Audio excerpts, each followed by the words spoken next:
খুব সুন্দর অঙ্ক করব প্রায় একই রকমের। 7 বছর পূর্বে এ এবং বি এর বয়সের অনুপাত ছিল 3:4। 9 বছর পরে তাদের বয়সের অনুপাত হবে 7:8। বি এর বর্তমান বয়স হবে কত? অপশান এ 16 বছর, বি 19 বছর, সি 28 বছর, ডি 23 বছর। দেখো 7 বছর পূর্বে এ এবং বি এর বয়সের অনুপাত কত ছিল? 3:4। এর বয়স ছিল 3, তাহলে বি এর বয়স ছিল 4। এবার দেখো আরেকটি 9 বছর পরে তাদের বয়সের অনুপাত হবে 7:8। 9 বছর পরে এর বয়স হবে কত? 7, আর বি এর বয়স হবে কত? 8। তাদের অনুপাত হচ্ছে 7:8, আর এটা হচ্ছে 7 বছর পূর্বে 3:4। খুব ভালো করে দেখো, 7 বছর পূর্বের রেশিও এটা, 9 বছর পরের রেশিও এটা, তাহলে 7 এবং 9, এই 7 আর 9 টোটাল এখানে গ্যাপ কত? 7 9 হচ্ছে 16 বছরের গ্যাপ। এখানে 16 বছরের গ্যাপ, আর এই 16 বছরের গ্যাপে আমাদের রেশিও কত বেড়েছে? দেখো এখানেও 4 থেকে বেড়ে 8 হয়েছে, মানে 4 বেড়েছে। এখানে দেখো 3 থেকে বেড়ে 7 হয়েছে, মানে 4 বেড়েছে।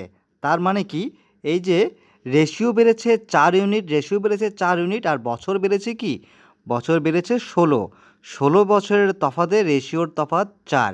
তার মানে কি, 1 ইউনিট 4 ইউনিট মানে 16 বছর, 1 ইউনিট মানে 4 বছর। তাহলে 7 বছর পূর্বে বিয়ের ইউনিট কত? 7 বছর পূর্বে বিয়ের ইউনিট ছিল 4। তাহলে 7 বছর পূর্বে যদি বিয়ের ইউনিট ছিল 4, তাহলে 7 বছর পূর্বে বিয়ের বয়স কত ছিল? 1 ইউনিট 4 বছর। তাহলে 4 গুণ 4 মানে 7 বছর পূর্বে বিয়ের বয়স ছিল 16 বছর, কিন্তু আমাদের বের করতে হবে বিয়ের বর্তমান বয়স। তাহলে আমি এটা যদি 7 বছর আগে তার বয়স ছিল 16, তাহলে বর্তমান বয়স কত হবে? 7 বছর বেড়ে যাবে। 7 বছর আগে বয়স ছিল 16, তাহলে বর্তমান বয়স কত? 16 যোগ 7 অর্থাৎ 23 বছর। এই 23 বছর হবে উত্তর, অপশান ডি। আর এই অঙ্কটি তোমরা ইচ্ছে করলে মুখোমুখি করে নিতে পারো। বলেছে পিতার বয়স পুত্রের বয়সের 9 গুণ এবং মাতার বয়স পুত্রের বয়সের 8 গুণ। পিতা ও মাতার বয়সের যোগফল 51 বছর।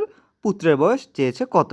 অপশানে 7 বছর, বি 5 বছর, সি 4 বছর, ডি 3 বছর। পুত্রের বয়স চেয়েছে, আমি পুত্রের বয়স এক্স ধরছি। এবার পুত্রের বয়স যদি আমি এক্স ধরি, তাহলে কি হবে? পুত্রের বয়সের 9 গুণ হচ্ছে পিতার বয়স, তাহলে পিতার বয়স হবে 9x, আর মাতার বয়স হবে কত? 8x। এবার পুত্রের বয়স ধরলাম এক্স, তাহলে পিতার বয়স হলো 9x, মাতার বয়স হলো 8x। বলেছে পিতা ও মাতার বয়সের যোগফল 51 বছর। তা পিতার বয়স 9x, মাতার বয়স 8x, তাহলে পিতা মাতার বয়সের যোগফল কত? 51 বছর, সমান সমান 51 লিখে দিলাম আমি। 9x + 8x = 51। তাহলে 9x এবং 8xের যোগফল কত হবে? 17x, সমান সমান 51। এখান থেকে 17 থেকে 51কে কাটলে হবে 3, তাহলে x = 3, কারণ 3 17 51, x = 3, আর এক্সের মান কি? 3, আর x ধরেছি আমরা কার বয়স? পুত্রের বয়স। তাহলে পুত্রের বয়স বের হয়ে গেল আমাদের 3 বছর, অপশান ডি উত্তর।